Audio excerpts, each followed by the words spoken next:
Oui, bonjour à Romain Daubry qui nous accompagne aussi en duplex depuis Bourse Direct.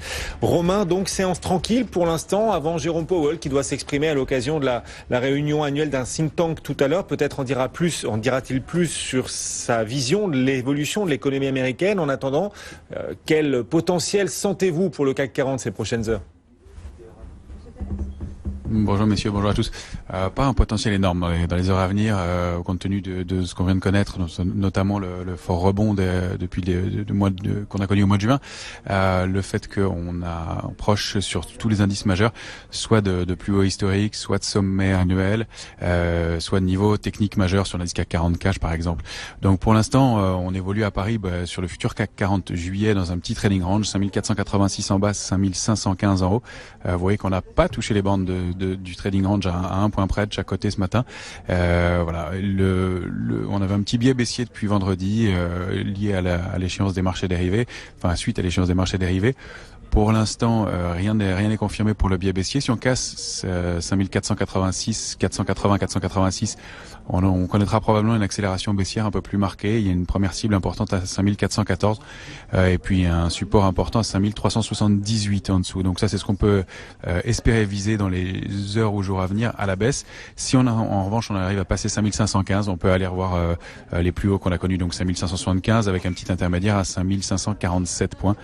Il pourrait y avoir une extension à 5596. C'est difficile de déterminer un sens pour l'instant. Ce qu'on peut dire, c'est que il y a moins de pression baissière depuis hier. On l'a baissé un petit peu et il y a eu 10 000 contrats futurs clôturés. Donc peut-être une petite reprise en main des acheteurs, mais il n'y a pas de directionnel fort, pas de force dans ce marché. Beaucoup moins d'intérêt depuis qu'on a terminé l'échéance de juin pour l'instant. Donc voilà, trading range et un scénario qui reste assez ouvert.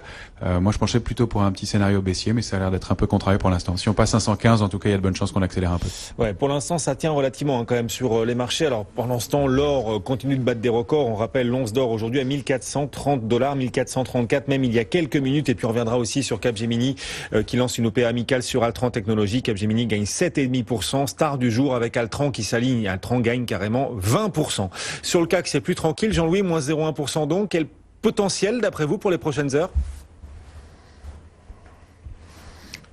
Pas lourd, hein. Pas lourd. Il faut dire que Draghi il parle pas tous les mardis matins. Donc c'est vrai que la semaine dernière, à cette heure-là, c'était le début d'une hausse vertigineuse avec des algos qui se déchaînaient et des gérants qui regardaient un peu bouche bée en se disant mais qu'est-ce que c'est encore que ce truc ? Tout en connaissant la réponse, bien sûr, mais à chaque fois, ils nous la font en couleur, donc on est surpris quand même. C'est comme un spectacle. Là, ce matin, c'est le néant. Il n'y a rien, ça bouge pas. Il se fait quoi, 500 millions Alors, la vol implicite reste à 12,4. Il y a toujours de la méfiance. Les acteurs, spéculateurs, gérants, etc., sont tous méfiants, conscients, évidemment, des problèmes. Moi, j'achète sur repli. Enfin, on est acheteur, on achète sur repli. On va dire que jusqu'à 5475... Futur juillet, il y a 6 points d'écart. Hein. Donc aujourd'hui, il y a Publicis qui détache 2 points, enfin c'est pas grand-chose, mais il reste 6 points à peu près.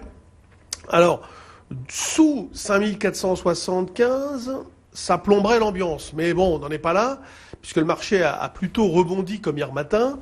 Mais voilà, avec pas plus de densité d'intérêt, pas plus de conviction. Même là, les forces techniques sont hyper calmes. Attention, hein, avec l'échéance passée, il y a plus de pression comme il y avait la semaine dernière, notamment encore une fois quand Draghi a parlé. Là, de toute façon, on attend le G20, on attend éventuellement que la Fed baisse ses taux bientôt, que les paroles aillent dans ce sens, que tout le monde soit content. À noter quand même que SocGen perd encore pratiquement 2%, BNP n'est pas terrible non plus, 1,5%, et qu'elles sont à des niveaux très bas, et que le Bund est revenu sur ses plus hauts historiques, là, aujourd'hui. C'est quand même assez chaud de ce côté. Voilà.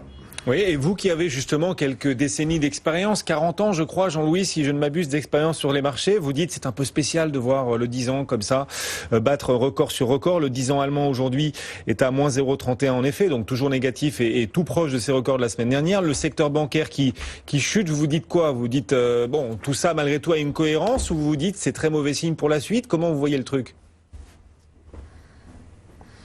Alors, ça prouve pour moi qu'il y a un vrai problème. Maintenant, le problème, tout le monde le connaît, tout le monde l'a identifié. Et si les marchés se portent aussi bien, c'est qu'ils se disent qu'après tout, tout sera fait pour Oui, les banques centrales sont là. pour qu'on submerge l'argent de liquidité, voilà, et avec des banques centrales toujours extrêmement accommodantes, mais qui n'ont plus le choix que d'aller dans ce sens de, voilà, tout sera fait.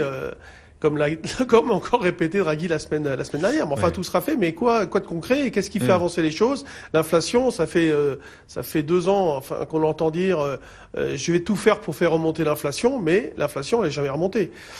Donc, il y a un problème, et c'est pour ça que tout le monde, moi, je n'ai jamais vu une phase de marché aussi longue, sans force de conviction. Ça, c'est pour moi exceptionnel.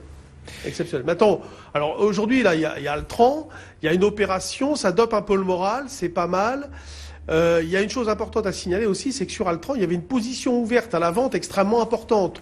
Alors, elle avait un peu diminué ces derniers temps, on était à pas loin de 13 il y a pas longtemps, elle était tombée vers 9. Donc sur Altran, c'est assez chaud, là, elle était à 8,5 ce matin, et ça me fait penser à des casinos où il y a 13% de vendeurs, CGG, 11,5% de vendeurs à découvert.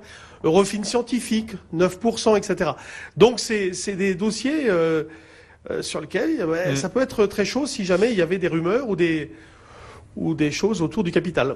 Oui, Altran gagne aujourd'hui 21% en effet avec cette offre de Capgemini qui gagne aussi du terrain, plus 7,6%. Rapidement, Romain Daubry, un mot aussi de l'once d'or dans ce contexte de défiance dont on parlait à l'instant, de liquidités qui s'ajoutent aux liquidités, les banques centrales toujours là. On voit que les marchés tiennent, mais au prix d'un marché obligataire qui lui subit des contre-coups, et l'once d'or qui reste très recherché, on le disait, 1431$ en ce moment l'once. Oui, tout à fait. Alors, il y a une figure graphique très importante qui était mise en place depuis 2013 et on a franchi la résistance majeure de cette figure à 1359$ l'once la semaine dernière puissamment avec du volume, une augmentation de la position ouverte et ça depuis plusieurs semaines. Donc c'est vraiment un actif qui est recherché et je pense que l'or a de beaux jours devant lui. Les cibles c'est 1464, 1477 la première zone importante. Ça, ce sera la première pause à mon avis, mais pour l'instant l'accélération elle est régulière, hein. On le remonte régulièrement tous les jours. Il n'y a même pas eu de pullback, même pas eu de retour après le franchissement de la résistance majeure. Ça donne des cibles à moyen long terme qui sont aux alentours de 1670$ l'once. Donc vous voyez que on a encore un beau potentiel dessus. Ça c'est plus à plus long terme, hein. Moi, je vous parlais d'une figure de retournement qui s'est entamée en 2013. Donc vous voyez qu'il y a un peu de temps, mais ceci dit, compte tenu du contexte, il va y avoir une recherche d'actifs intéressants puisqu'on arrive sur des tops sur les marchés, sur les indices, donc sur les marchés actions. Donc voilà, il y a probablement encore du potentiel, mais ça va se faire progressivement. En tout cas, à court terme, oui, il y a du potentiel sur l'or et on voit qu'il y a de l'intérêt, que c'est un actif recherché. Ça contrebalance aussi un peu les incertitudes et les craintes, même si elles sont pas très marquées. On voit qu'il y a toujours de la couverture dans les portefeuilles, mais moins. Romain Daubry, merci Romain de nous avoir accompagnés.